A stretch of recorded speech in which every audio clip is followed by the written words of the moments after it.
So you have the pleasure of listening to my voice this week, and I'm going to talk about involving patients in research, which I think really all of you guys have done. I don't know, has anyone on the online done a patient involvement group before?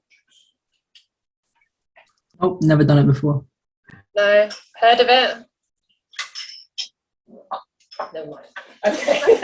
We'll go with no. We'll go with no, and I'll just. So apologies if I'm telling people that have already done or what they already know, but I'll go on the assumption that you know nothing. So these are the beautiful learning objectives that these guys have set up, which is, so today we need to explain why we need to involve our patients in research design. So I'm going to go through why they should be involved, how it's carried out, and then I thought we could do a sort of discussion guide exercise. I lie, I didn't think that was what was already dictated to me. No dear. So what is PPI? So it stands for Patient and Public Involvement. You'll hear different acronyms thrown around, but essentially it is defined by the NIHR as research that's carried out with patients or public involvement. So it's not doing something to somebody or for them, it's collaborative effort. So who are the public? Who does everyone think of as being the public?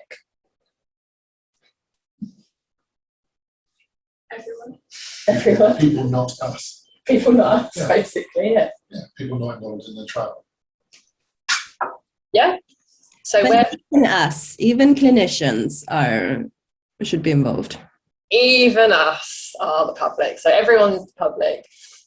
Where might you find public members from? Where would be a good place to hunt for the public? On the streets of Whitechapel. Why not? That's a good place to hunt the public. Yeah, let's hunt for the public.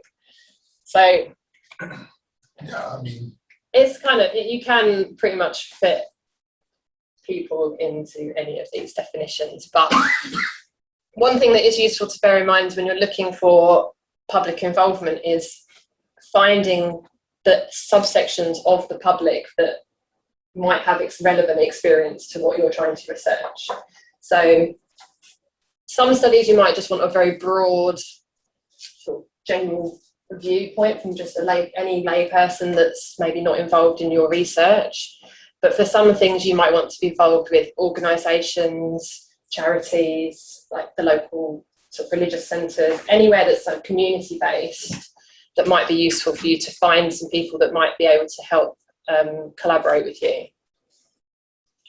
So Brett's favourite research topic is cats with glaucoma and their recreational drug use.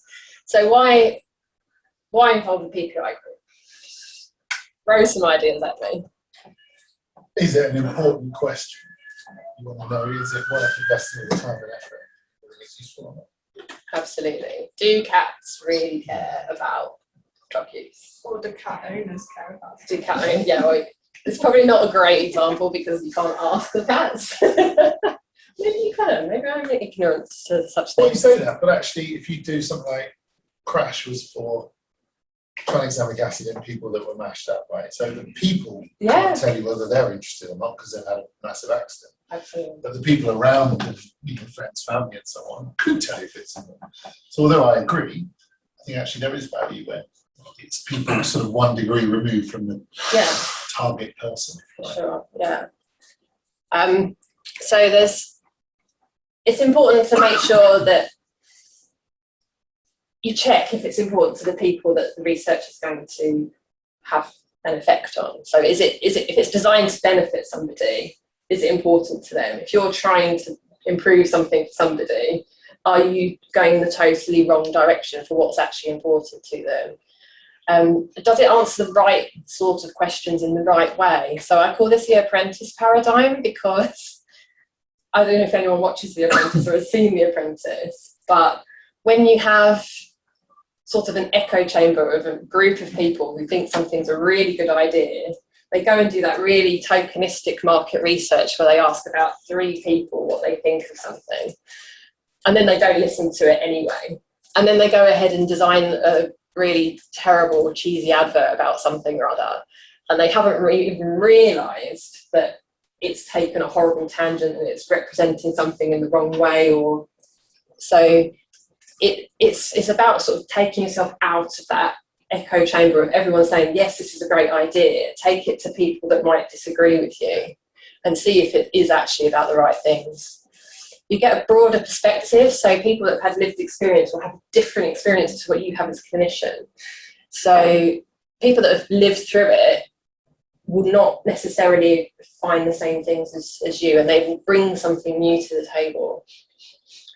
And then sort of further down the line, you've got other things that you can do throughout the research process. So you've got ways of checking if people will actually agree to participate in your research, or if people will say, go away, I hate the idea. And have you conveyed the results then in a message that people understand? So do people get what your results are, and how to then implement the benefit of the research that you set out for? And ultimately, if you're going for any publicly funded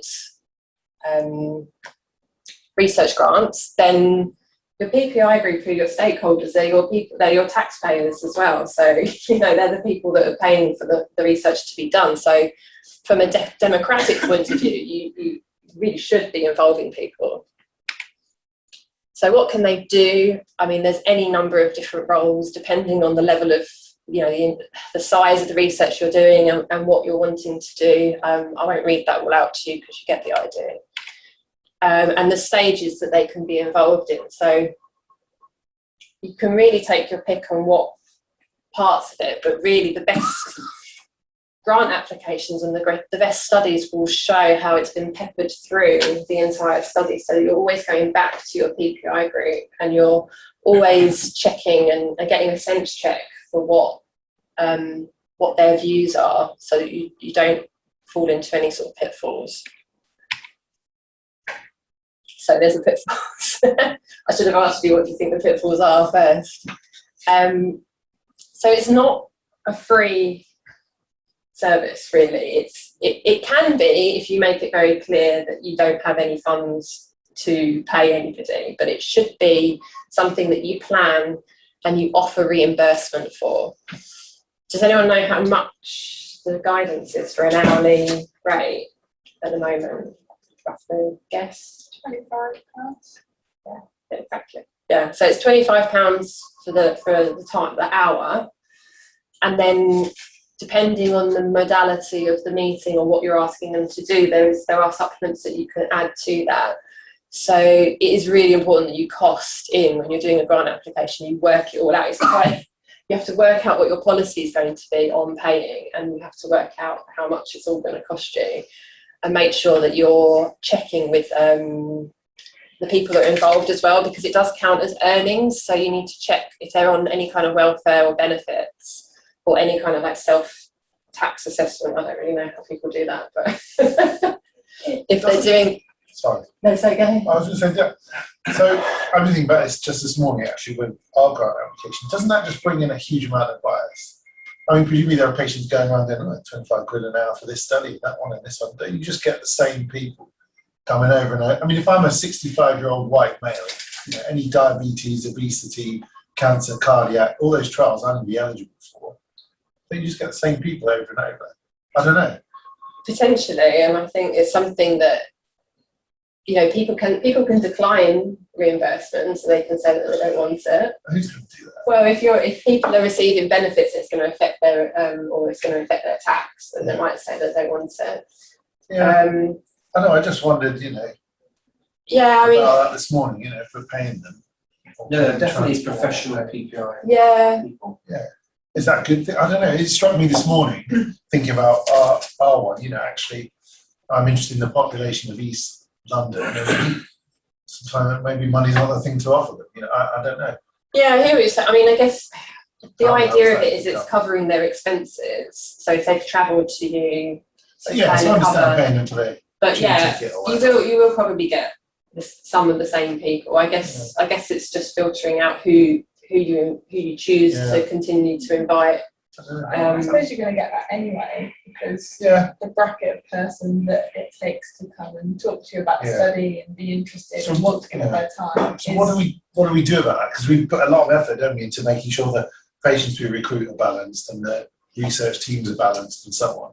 But the PPI were like, okay, we'll give you some money, just turn up and ask some questions. But I then don't think there's a way around that. but then why not? If they're good at it and they're helping and it's something relevant to them and they're giving you valuable information, then why not allow them to be involved? See, immediately I think, well, why not about all of the stuff? I think we also talked about making sure we try and find PPI participants from places where usually you wouldn't go and knock. So a lot of people doing tokenistic PPI just, put a question up on a forum with people that access the internet or, are quite health savvy already, those kinds of platforms. But what if we looked for people that we are actually interested in talking about, like in clinics? Yeah, I think there is a selection process. Like you don't have to choose. If someone puts their hand up, doesn't mean you have to include them every time. I don't know. It's a good point. It's worth thinking about. I mean, it's something that we might have already experienced. But yeah, and so yeah, they're not really designed. Their role is not to answer your research question. They're meant to be guides, so they're meant to help answer questions about the research and the research process and the research question, not necessarily being participants. As Kath mentioned, it shouldn't be tokenistic. I do think it is really easy to spot when something's been thrown in at the last minute. And it's also not the final word, which is something that I learned from the life study when we were doing some leaflets. To just give you an example, the patient group actually preferred one set of photographs, which for a rehab leaflet we felt were not as clear as some of the other photos that we'd taken, and we were worried that there was a risk that the patient might not understand the exercises as well, even though the photos were perhaps more relatable to the group. The photos that we had taken in a clinical setting were much clearer, and we were much less worried about there being a sort of clinical misunderstanding about what the exercises were. So we decided to stick with those photos because we felt like it wasn't something that was going to be a deal breaker for patients, but was important for from the clinical side. So it's a cooperative process, and it shouldn't necessarily be something that you just ball up and throw away all your ideas just because a few people say that they don't quite agree with it. So it's a balance of taking on board what they're saying, but not necessarily just taking that as gospel if it's only a few people as well. This is something that Kath and I were speaking about recently. Sorry, that reference, I meant to change that so you could see it. But this is something from the involvement webpage, which has been done to it's a common question is what is qualitative research and what's involvement. So this is just quite a nice way of just sense checking. Are you making sure that it's exchanging views, checking what your research project is, and not necessarily just sort of trying to get results and data from a patient group, because that's where the difference lies, really. Does anyone have any questions about that?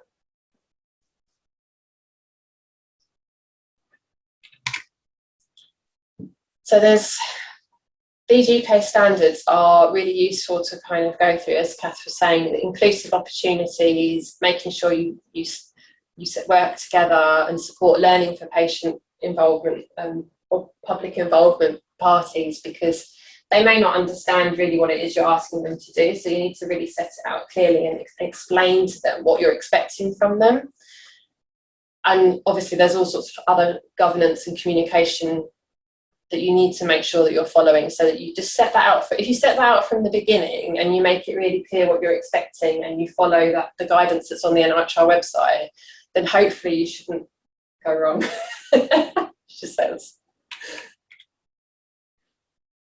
So that was what I've just said, is to keep your plans clear from the start. Decide what you need guidance on. Decide before you start asking.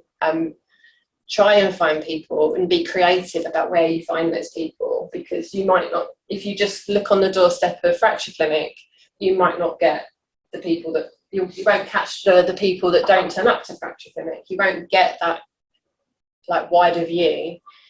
And consider that you might need to add people as you go along as well, because you might have one group that you set at the beginning, and then you might get dropouts, or you might have people that just decide they don't, they don't like the research project, and you might want to just add a few people in as you go along, or it might change slightly. You might want bring different viewpoints in, and choose realistic methods as well, because if you want to run a large focus group, one, it's expensive. And two, it can be difficult to manage. It can be difficult to collate all that data from them, or what everybody's saying, and you might not need to do that. It might just be a bit overkill for a smaller project. So I thought we could run through a case example, and then maybe we can choose a topic, and then talk about how you might pull some useful information out of a PPI group. So this is an example that we have done. So I was cheating, really. I thought I recognised that question. Yeah. So it's basically, if you imagine you're in clinic, you've seen that hydrodilatation with steroid injection helps patients with a frozen shoulder to start moving. And it's not necessarily been extensively researched, but you think it warrants further investigation. How would you frame that to a group, a PPI group? What would you want from a PPI group to design that as a research question?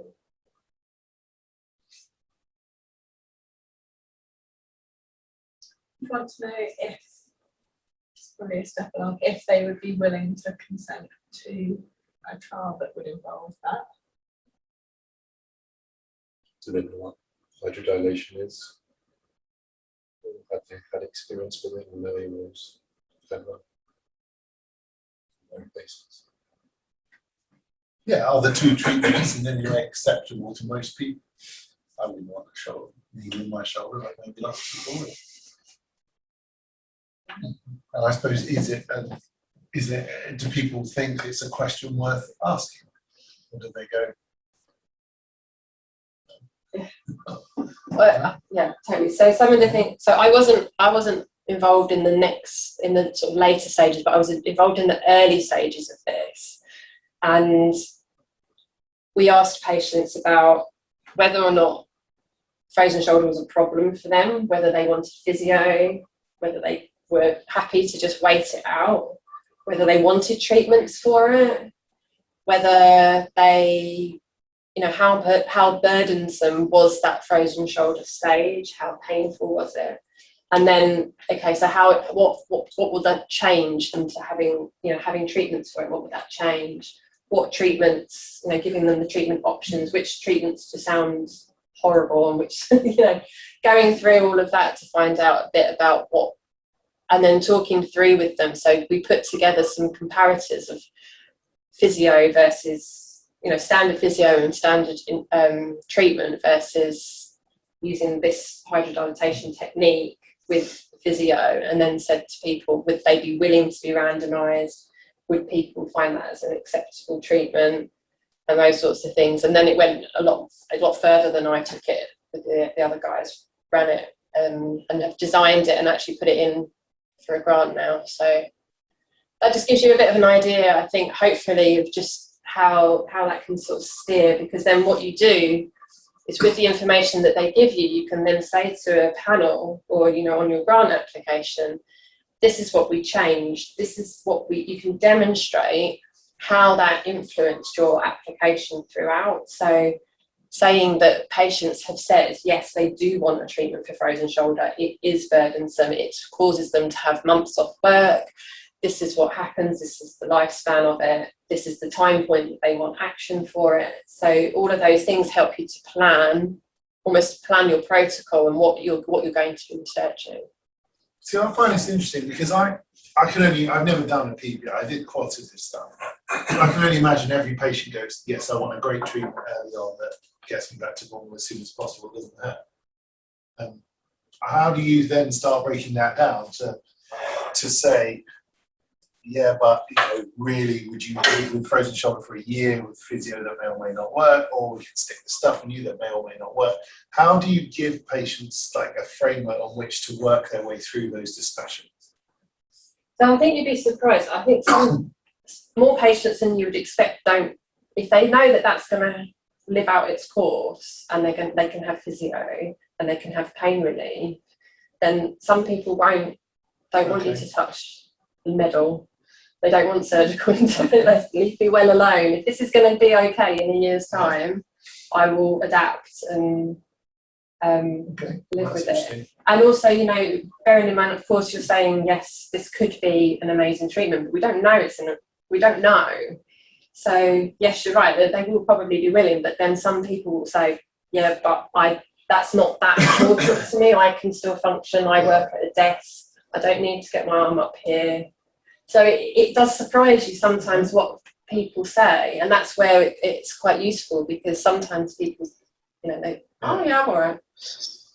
Sorry, just throw in a question about it, because it seems like qualitative research, which has kind of established methodology about how to avoid bias, how to collect this data, how to work through these questions without introducing bias. And that's almost a whole field of study, essentially, about patient perceptions and health decisions. And essentially, it just sounds to me like small scale, relatively not methodologically robust qualitative research, which you then use to justify quantitative research. That's just my perception of it from this kind of framing so far. Okay, so that's where it's like we need to be. It is really difficult, and it's not always conclusive where quality, because some people will argue, like you say, that it needs to be reducing bias. If you're doing research, you need to be careful of like introducing bias and framing questions. But when you're coming from a particular standpoint and you're trying to get help with a research question and a research design, you can't really you have to recognize your own bias, and you have to say, well, I am bringing that because this is how I am the researcher, and this is my field of expertise, and this is my clinical justification for it. And then you're doing a sense check. It's questions about the research that you're designing, as opposed to asking them for their actual experience and collecting data that you then analyse. Does that? Yeah, that kind of makes sense. Are you saying then, for example, that as clinicians, or even all kinds of researchers, we come with our own set of biases, and that's unavoidable, and bringing in patients brings in their own forms of biases, but hopefully there's a balancing act essentially between our biases and theirs to find a healthier middle ground? Is that the point? I think so. I think that the idea is that you in order for you to design research, you have to have your bias, you have to have your viewpoint, you have to find something that interests you, and you have to find something that you think is important and needs to be answered as a question. And then you need to interrogate that as to where that came from.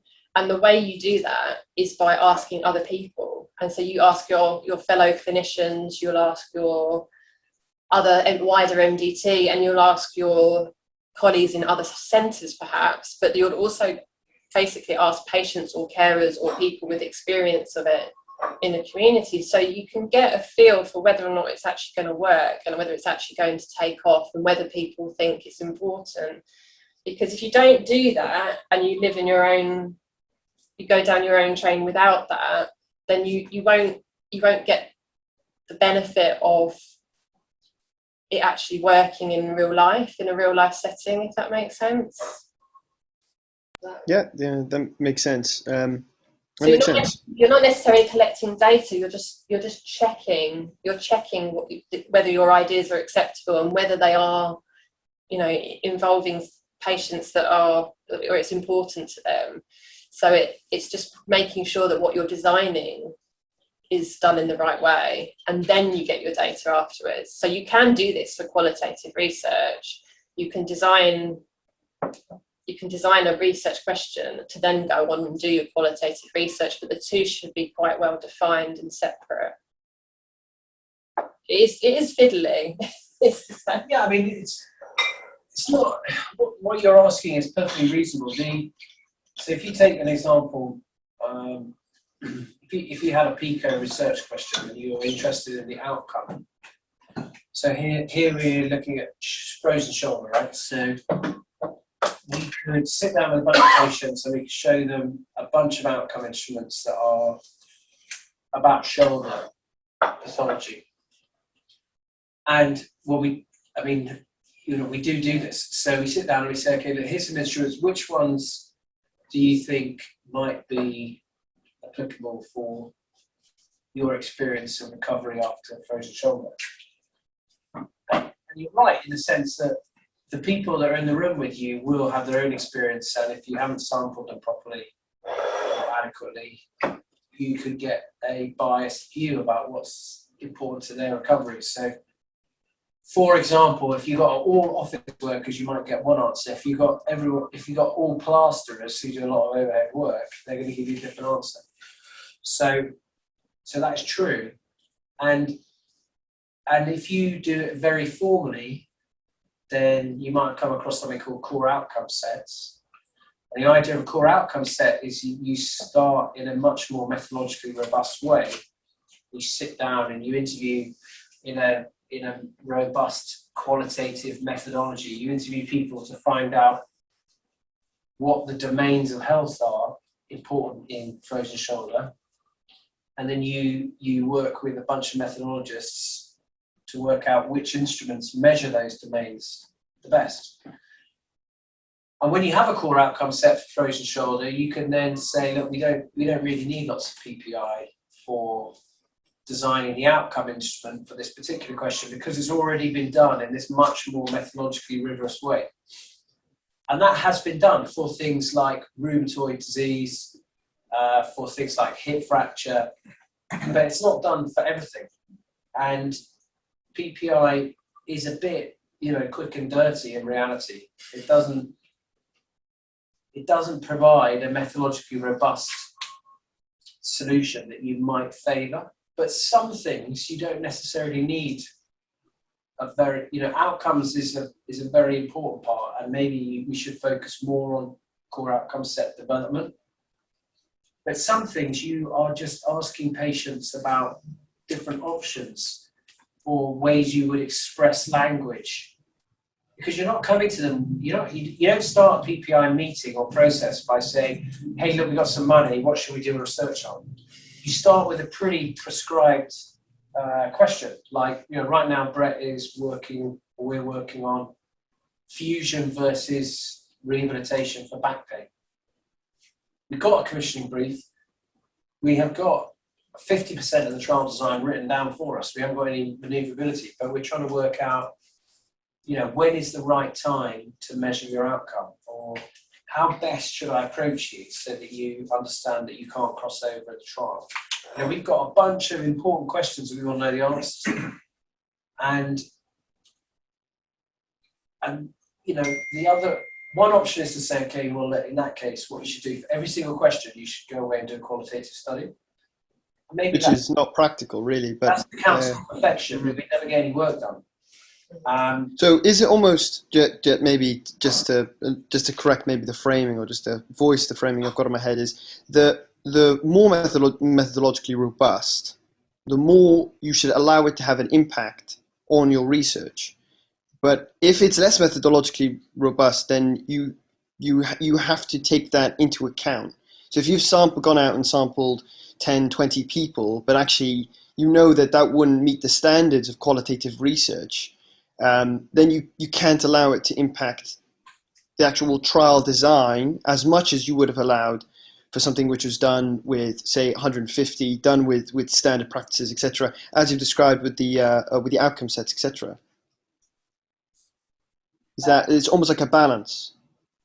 Yeah, I think ultimately the research design that you choose is a choice, and one solution is to design it solo, and what Kat's talking about is designing it in collaboration with a wider group of people, which includes some people that have had the problem or cared for people with the problem, to take a wider view. But it's not methodologically robust in the way that you're. It's because it isn't research. It's a sense check. It's asking them about very specific things about the research you're about to do. So like Xavier was saying, it's about checking, are you happy with us coming to speak to you at 6 months after this? You know, is that the time when people, are you happy with the way we've written this question? It's very, very particular things, so that, and then we see what people say, and then people give you suggestions, and then it's your choice whether or not you take it on or not. But it gives you that ability to check, sort of like I was saying with that apprentice thing, is if you think something makes perfect sense to you, but then I try and explain it to Xavier, and he says, "Kat, what on earth are you talking about? That sounds like a really cheesy Coke advert or something." And I go, "Oh gosh, I didn't even realise that." And then I change it and then go, "Well, now what do you think?" And he says, "Yeah, no, that's much better." Or no, you go back to the drawing board. And that's what you're using the group for. It's not collecting their data. Do you see what I mean? Yeah, that makes it. I'm just trying to frame it so that as we go on, and if you consider studies, you can think about how you would integrate PPI, and also to what standard do you want to hold yourself to as you do it. Because, you know, as what you've described as kind of like a focus group, you're putting out feelers, you're trying to understand different people's perspectives. You accept the fact that it won't be necessarily a wide sample, it won't be everyone's perspective. That person may not have understood in the example that you gave, but maybe in the majority would. And, you know, you're only catching a snapshot, but that's okay, because that is better than not capturing any snapshot at all, essentially. And you're just balancing resources versus pragmatism in that kind of situation. Yeah. And that still constitutes as PPI, and that's still valuable, essentially, is what I'm trying to frame. Yeah, and your questions are very sensible, though. Yeah, and you can go like one extreme to the other. So if you look at the JLA or any kind of Delphi process, then that's obviously a really extensive, trying to get everybody's viewpoints, trying to make sure that there's been like a research priorities setting process that's been done in a really robust way, versus asking about the framing of a question, or, you know, outcome measures that you're going to use and making sure that they're acceptable to people to fill out. You either need a big sample and you need to do it robustly, or you don't, depending on what it is that you're doing. So it is about judgment, and as you say, it's about the size of the project. It's about resource versus pragmatism. I think that's a good way of framing it. Yeah. Perfect. Thank you so much for answering. So then the last thing, I mean, we kind of have already done it. I don't know if is there any other topics? Is there like a topic that anyone would like to? I was going to say like we could design a discussion guide, but I feel like we've discussed too much. How do you actually do it? So Jamie comes up with an awesome Pico. Yeah. He's going to come and present to us in 2 weeks' time. I think I can either give you an example. Look, Jamie, that's a great Pico. You need to, before we write this grant, you need to go and do some PPI. How does he actually do it? How do you actually access people and fund it? Fund it. How does he find patients? How do we actually do it? So, well, you need funding if you're going to pay them, but if you're not going to pay them, then but we are going to pay them. But we are going to pay them. We are going to pay them because that's what NIHR expects, and we're going to go to NIHR for the money. So we're going to go to NIHR for the money. We're going to go to through RDS. And they'll fund PPI before you even get They will off the ground with application. And how do we get a hold of it? Because I tell think me. you just write to them and say, I want to do some PPI, yeah. Yay! And they'll give you a bunch of money. No, you have to apply and say what you're doing. Well, yeah. So Why are you actually asking getting this? You know this. I know No, I this, don't. but they don't know I this. don't. And I'm trying to tell them that it's really important that people leave from today knowing how important it is and also how they can do it. So sorry, just to establish, and what you're saying is that if you've got a solid idea that you can flesh out, and then you can submit that to NIHR and other funding bodies without even preliminary data or just background literature, etc., and that you can get some funding to do PPI just off that basis, essentially. Yeah, so if you're planning to apply to an IHR for any kind of funding, then you can go to the RDS. That's fourth. No. Yeah. Fourth. Oh yeah, fourth. Yeah, sorry, I was looking at that one. So the PPI training, I really recommend going to. It's being held actually on the 22nd this month. It's over at Guy's, but you can do it online. I think it's all online now, actually. It's useful. They'll tell you how to access the fund, but then you can either apply through the RDS or you can go to the Involve website at the top, and you can usually squeeze some money from various charities as well. So if you're thinking of doing something in, I don't know, osteoporosis, then you can go to. I forgot the name. What are the charities? Yeah, that's it. And you can go to Queen Mary as well. Oh, can you? Yeah, they've got a Centre for Public Centre for Engagement. Public Engagement. So you can say to them. It seems a bit easy. It is easy. So It is. getting money. I want to look at this. So getting money for PPI ahead of your grant application is 1, critical, and 2, easy. Because so RDS is the best place to go. It's the fastest place, and it's got the lowest hurdle. So the NIHR fund the RDS service, which is Research Design Service. I think it's design, yeah, Research Design Service. And they're regional. We have one in London. And the RDS has a chunk of cash, which is for researchers to do preliminary PPI in developing grant applications. So you don't have to have a grant application. When you do the grant application, in order to do your PPI in the delivery phase, you cost in as per the involved guidance, which is on the top. But you can't cost it in if you haven't got a grant yet. Yeah. So that was a bit of a chicken and egg scenario there. So RDS now have a pot, had some for some years, and it's easy. So I would recommend going to RDS. QMUL have Centre for Public Engagement, who also have a pot. And you need to say what you're going to do. You need to cost that up properly, but all of that is straightforward, and there's ways that they will explain to you how to do it. If you follow that third link, there's, I think towards the bottom of that page, I can send it round if it's useful. There is a costing section which tells you how much the NIHR recommend or that they use for each type of activity. So if you're like the £25 an hour thing comes from that, and then I think they have an additional, if it's a video call, they expect you to put another £5 on top, or if it's, if you're travelling, then they expect you to calculate mileage and stuff like that. How do you decide, or what does this guidance say about the number of people in your PPI group? So where do you draw the line as the number of people in your group? I think again it comes back to the size of the project, the type of project. Are you researching something that's really widespread and people really know about, or are you going for like a really niche rare disease? I think it depends. If you can justify it, it's like anything. If you can justify why you've chosen the size and the activities that you've chosen, then. And they will fund all sorts of different things. So a friend of mine, Dan, he took a class of school children and their parents to Liverpool Zoo.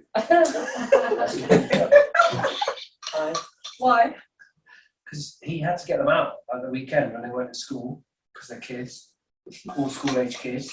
So in order to get kids to come and do something at a weekend, they had to make it fun. And enticing. So they came to the zoo, they had a zoo visit, and then they had like a bit of lunch or something during the zoo visit, and it was in that 1 hour window that you got.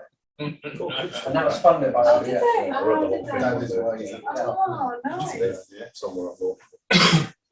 Well, the youngest house is like, by the way, guys. Yeah, no, the yeah. parents all, everyone knew, it was all above board. It's like, you come into the PPI, but as a gesture of goodwill, we'll fund your tickets to come into the zoo. Yeah. You just have to be here at 12 o'clock when I eat some sandwiches and drinks or whatever, and then we'll ask you about whatever we're going to ask you about.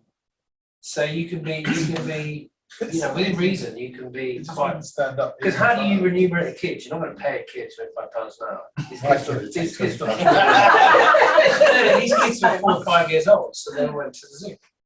That's a good idea, isn't it? Yeah, I had no idea. I sort of thought it would be very as rigorous as, say, recruitment and so on, and removing all that. But it kind of sounds like. as you So say, we you get just our money. Get away with whatever. Now, how do we find our patients' cap? Because we could go and find them all individually, but we're not going to do that because we haven't got time. I'm going to let Jess answer that because she knows. So Everyone's bored of me.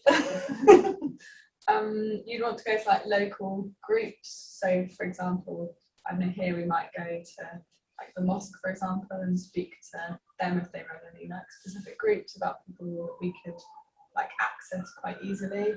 Or you might want to go to somewhere like a clinic that they might be going to, or like a local nose centre, or try and hit like as many kind of different broad areas and try and make sure that you're not just accessing people like online, for example, so that you're going to be able to speak to people who maybe don't have internet access or have different kind of access requirements depending on your group of patients that you're wanting to hit. Yes, but that's going to be quite labour intensive, isn't it? Yes. So if we want to short circuit that, hoping that someone else has done all that for us, how do we get access to existing groups? You access existing groups through like universities Yeah. or through like you were saying, like there's an osteoporosis society, for example, so patients already with your specific criteria who are already like signed up to something. So that's a good example. So the Royal Osteoporosis Society already has a patient group who are all signed up to the PPI. And so you can access people, if you're interested in osteoporosis, you can access people with osteoporosis by approaching them and saying, I've got a funded PPI activity. And they make you fill in a little sort of pitch, a 100-word pitch, and they distribute it to their email group. And then they come back and say, yeah, okay, you know, here's 10 people that said they're prepared to participate. So going to a specialist society. Pay them though. Yeah. You So pay them, yeah. the organisation. yeah, often they'll charge you an admin fee and stuff. Just as a rule. Yeah. You can put all that in your RDS. Yeah. No, I just thought I mentioned it. Yeah. Just a Go on. technical question almost in and amongst that, the kind of chicken and the egg kind of approach, is so you apply to the funding to RDS stating that you plan to do that exact thing. You plan to approach this group to get these patients or these members of the PPI with this funding, etc. And then they approve, and then you approach the group, if that makes sense. Would you, when you apply for funding, are you more open-ended and say things like, we will find relevant PPI? No, so you're going to need to be quite specific when you're asking for the money. So you're going to say, I've spoken to the Royal Osteoporosis Society, they're going to charge me £50 administration, and I'm going to get 10 patients for a 2-hour workshop. So that's 20 hours times £25, plus an average travel of £50, plus whatever else comes in. This comes to 540 quid or whatever it is. And that's going to be what you say to RDS. So you have to do a bit of groundwork. So you're going to approach the Royal Osteoporosis Society and say, can I access your thing? And they say, yes, you can, it costs you 50 quid. And you put that on your grant application to RDS. Okay, that makes sense. There's other places we can go. So specialist societies and or charities. Centre for Public Engagement, QMUR. So they keep a list of all the university and clinical groups. Bone and joint health. The bone and joint health. Bone and joint health, yeah. So we're building one here. So you can access them. We maintain a register of people, which is small but growing.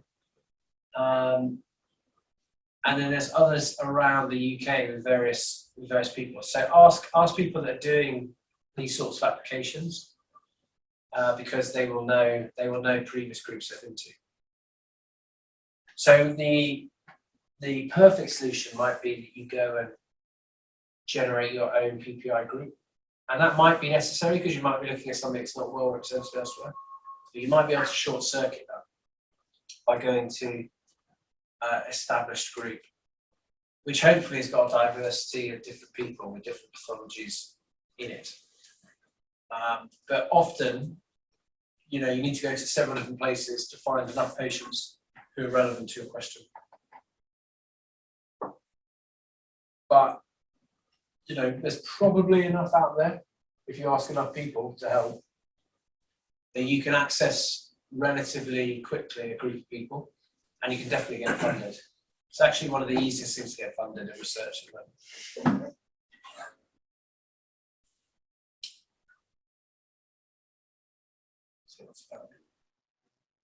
So no excuses for not having PPO. What if it's like something like fame, where it's any Tom, Dick and Harry that breaks their ankle? Yeah. And we can't see who's going to do it in the future. What's the sort of, where we're going to find those people? Backup people who previously broken their ankles, Yeah. because then you'd be able to pick up a wide spread of people within that who could then have the same injury, and then you can say to them, how would you have felt if we'd have asked you for surgery, if we'd have approached you for this study? And yeah. Yeah, acute injury, often we go to people that have it. Chronic conditions like diabetes, like if you want to know about diabetes research, you can just go and find diabetic patients.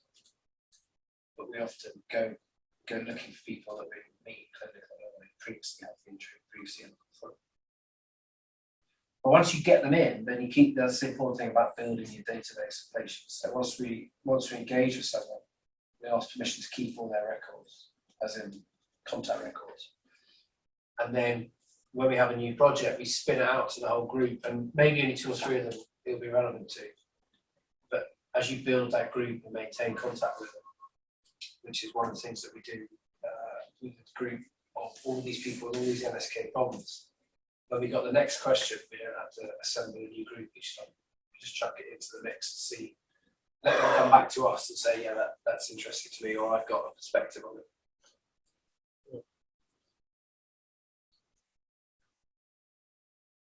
Excellent. And you won't get funded. You will not get funded by any of the big funds anymore unless you have it done. So you've got to do it. I think there is even a section that we have to explain what you changed as a result of these discussions. So you have to be able to show impact. Anyway, thank you so much, guys. Thank you. Thanks so much. Cheers. I'm up. I've got to go.